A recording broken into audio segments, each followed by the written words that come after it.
நெல்லை மாவட்டம் சேரன் மகாதேவி அருகே தங்கள் கோரிக்கையை ஏற்ற அதிமுக சட்டமன்ற உறுப்பினருக்கு பொதுமக்கள் நன்றி தெரிவித்தனர்.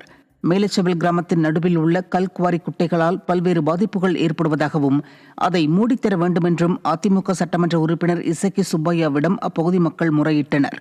இதையடுத்து அதை தனது சொந்த செலவில் மூடித் தருவதாக அவர் உறுதியளித்தார். மேலும் குடிநீர் வசதியும் பெண்களுக்கான கழிப்பறை வசதியும் ஏற்படுத்தி தருவதாக உறுதியளித்த அவருக்கு கிராம மக்கள் தங்கள் நெஞ்சார்ந்த நன்றியை தெரிவித்துக் கொண்டனர். ராமநாதபுரம் மாவட்டம் கீழக்கரை வட்டாட்சியர் அலுவலகத்தை பூட்டிவிட்டு வருவாய் அலுவலர்கள் பணியை புறக்கணித்து 5 அம்ச கோரிக்கைகளை வலியுறுத்தி கண்டன ஆர்ப்பாட்டத்தில் ஈடுபட்டனர். இபிஎம்எஸ் மென்பொருளில் உள்ள குறைபாடுகளை உடனடியாக களைய வேண்டும், 3 ஆண்டுகளுக்கு மேற்பட்ட அலுவலக உதவியாளர் காலி பணியிடங்களை உடனடியாக நிரப்ப வேண்டும் உள்ளிட்ட 5 அம்ச கோரிக்கைகளை வலியுறுத்தி இந்த கண்டன ஆர்ப்பாட்டம் நடைபெற்றது. இதில் வருவாய் அலுவலர்கள் அரசுக்கு எதிரான கண்டன கோஷங்களை எழுப்பினர். இதேபோன்று சேலம், நெல்லை மற்றும் கன்னியாகுமரி ஆகிய மாவட்டங்களிலும் வருவாய்த்துறையினர் பணியை புறக்கணித்து கண்டன ஆர்ப்பாட்டத்தில் ஈடுபட்டனர். வருவாய்த்துறையில் இபிஎம்ஸ் என்ற ஒரு திட்டத்தை கொண்டு வந்து அதற்கு கால அவகாசம் ஏதும் இல்லாமல் அதில் இருக்கக்கூடிய மென்பொருள் எந்த விதத்திலும் உகந்தது அல்லாத நிலையில் தினமும் எங்களுக்கு ஒரு வழிமுறையை காட்டி எங்களை தொடர்ந்து துன்புறுத்தி வர இரவு பகலாக பணி செய்து கொண்டிருக்கின்றோம். தென்காசி மாவட்டம் புளியரை அருகே தேனீக்கள் கொட்டியதில் 20க்கும் மேற்பட்ட சுற்றுலா பயணிகள் மற்றும் வனத்துறையினர் காயமடைந்தனர். தமிழக கேரள எல்லைப் பகுதியான புளியரை அருகே உள்ள ஆரியங்காவு பகுதியில் பாலருவியில் இருந்த தேன்கூட்டை சிலர் கற்களை வீசி கலைத்ததாக கூறப்படுகிறது. இதில் தேனீக்கள் கொட்டியதில் காயமடைந்த 20க்கும் மேற்பட்ட சுற்றுலா பயணிகள் மற்றும் வனத்துறையினர் சிகிச்சைக்காக மருத்துவமனையில் அனுமதிக்கப்பட்டனர். புதுக்கோட்டை மாவட்டம் விராலிமலை அருகே கிணற்றில் குதித்து தற்கொலை செய்த தங்கையை காப்பாற்ற முயன்ற அண்ணனும் நீரில் மூழ்கி பரிதாபமாக உயிரிழந்தார்.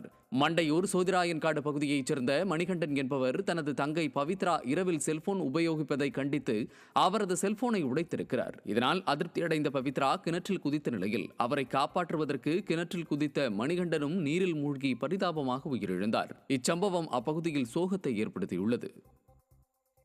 திருவள்ளூர் மாவட்டம் மீஞ்சூரில் உள்ள ஏகாம்பரநாதர் கோவில் மற்றும் வரதராஜ பெருமாள் கோவிலின் தேர் உரிய பராமரிப்பின்றி சேதமடைந்து வருவதாக பொதுமக்கள் குற்றம் சாட்டியுள்ளனர். கோவிலின் தேர் நிறுத்தி வைக்கும் ஷட்டர் மிக்ஜாம் புயலின் போது சேதமடைந்தது.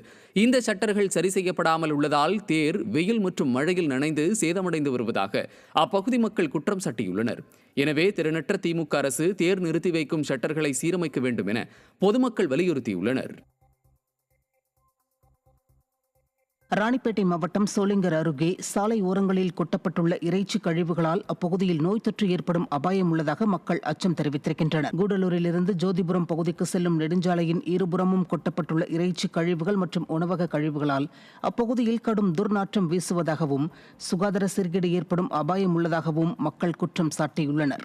திறனற்ற திமுக அரசு மக்கள் நலனில் அக்கறை இல்லாமல் செயல்படுவதாக பொதுமக்கள் குற்றம் சாட்டியுள்ளனர். கடலூர் மாவட்டம் ஸ்ரீமுஷ்ணம் அருகே தகாத உறவுக்கு மறுப்பு தெரிவித்த 12ஆம் வகுப்பு மாணவனை கொலை செய்த இளைஞருக்கு ஆயுள் தண்டனை விதித்து போக்சோ நீதிமன்றம் உத்தரவிட்டுள்ளது. மேல் புளியங்குடியை சேர்ந்த ஆனந்த் மற்றும் 12ஆம் வகுப்பு மாணவரான ஜீவா இருவரும் நண்பர்களாக பழகி வந்துள்ளனர். இந்த நிலையில் ஆனந்த் ஜீவாவை தகாத உறவிற்கு அழைத்ததால் இருவருக்கும் ஏற்பட்ட தகராறில் கடந்த 2023ஆம் ஆண்டு அக்டோபர் மாதம் பள்ளிக்கு சென்ற ஜீவாவை வழிமறித்த ஆனந்த் அவரை கத்தியால் குத்தினார். இதில் ஜீவா உயிரிழந்தார். இதுகுறித்த வழக்கில் ஆனந்திற்கு ஆயுள் தண்டனையும் 20,000 ரூபாய் அபராதமும் விதித்து கடலூர் போக்சோ நீதிமன்றம் உத்தரவிட்டுள்ளது. திண்டுக்கல்லில் வெடி சத்தத்துடன் ஏற்பட்ட அதிர்வால் அரசு பள்ளியின் மேற்கூரை பெயர்ந்து விழுந்த சம்பவம் அப்பகுதி மக்களிடையே அச்சத்தை ஏற்படுத்தியுள்ளது. திண்டுக்கல் மாவட்டத்தில் வேடசந்தூர், வடமதுரை, எரியோடு ஆகிய பகுதிகளில் இந்த பயங்கர வெடி சத்தத்துடன் கூடிய அதிர்வு நிலவியது. இந்த அதிர்வால் நாகையக்கோட்டை பகுதியில் உள்ள அரசு மேல்நிலைப் பள்ளி அறையின் சிமெண்ட் மேற்கூரை பெயர்ந்து விழுந்தது. இதனால் மக்கள் அச்சமடைந்துள்ள நிலையில் இதுகுறித்து மாவட்ட நிர்வாகம் கண்டுகொள்ளாமல் இருப்பதாக மக்கள் குற்றம் சாட்டியுள்ளனர்.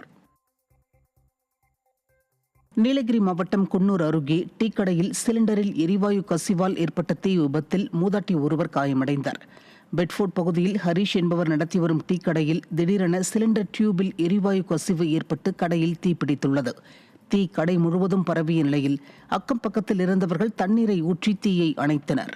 இந்த தீ விபத்தில் மூதாட்டி ஒருவர் காயமடைந்த நிலையில் அவர் சிகிச்சைக்காக மருத்துவமனையில் அனுமதிக்கப்பட்டுள்ளார். திருவள்ளூர் மாவட்டம் பட்டறை பெரும்புதூரில் 1100 ஆண்டுகள் பழமை வாய்ந்த முருகன் கோவிலில் நிலவறை கண்டுபிடிக்கப்பட்டுள்ளது. சென்னை திருப்பதி தேசிய நெடுஞ்சாலை பணிக்காக பட்டறை பெரும்புதூரில் 9ஆம் நூற்றாண்டை சேர்ந்த முருகன் கோவிலை அகற்ற முடிவெடுக்கப்பட்டது.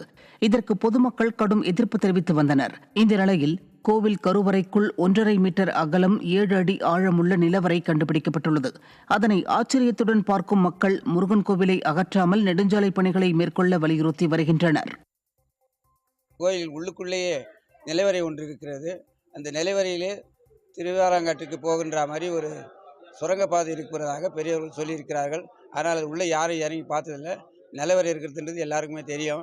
கிராம பொதுமக்களுடைய ஐடியா இது கோரிக்கை என்னென்னா, இந்த கோயிலை நெடுஞ்சாலைத்துறையில் எடுக்காமல் தள்ளி போட்டு இந்த கோயிலை பாதுகாக்கணும் அப்படிங்கிறது தான் இந்த கோயிலினுடைய உண்மையான ஒரு நோக்கம்.